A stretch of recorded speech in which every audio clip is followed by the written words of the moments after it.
My friend Bill Perkins had a great question on Twitter where he asked, kind of, in your opinion, today, what are the three greatest threats to America? Right? Are they nation states? Are they technologies? Just when you hear that, what are kind of your reactions to the three greatest threats?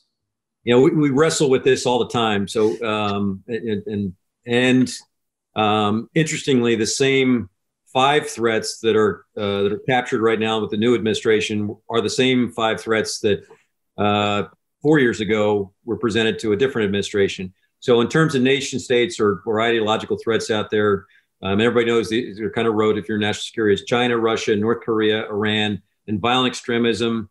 That was a way of describing, the Islamic phenomenon that we were dealing with at the time.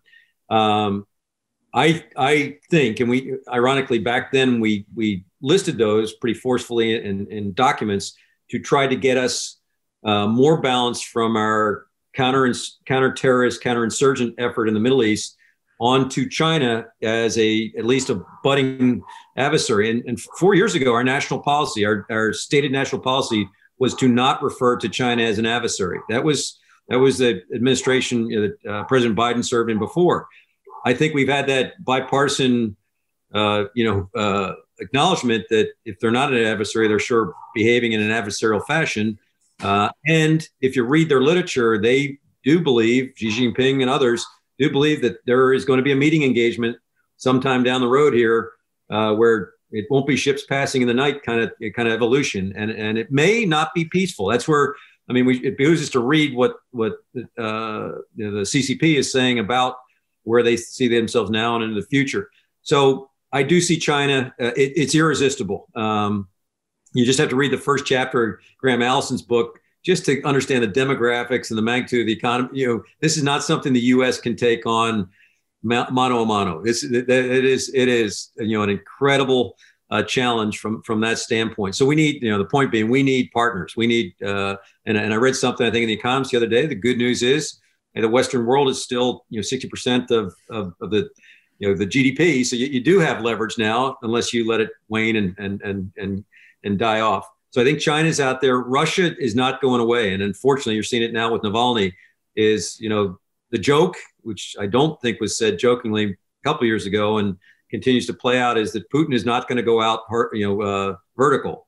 So you've got the power of personalities, whether it's Xi Jinping, Putin, and others, and KJU in North Korea.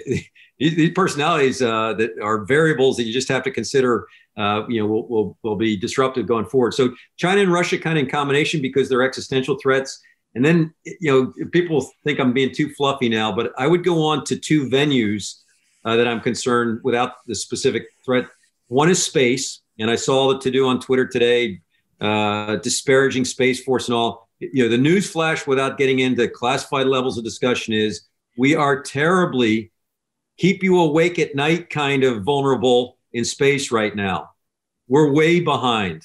So if you like, and if you're beholden, as we are from a national defense standpoint, on satellite-enabled communications, expect that to be the first lights out shot fired in a future conflict, unless we start stepping up to the plate and understanding that venue. And then the other part that's pertinent to that is the information space. And that sounds really fluffy, but right now the amount of disinformation that is running around the world, and again, on a previous podcast, someone was talking about information anxiety. Well, there better be information anxiety because, who knows what's factual in this day and age to base your decisions on, but we have to sort through that.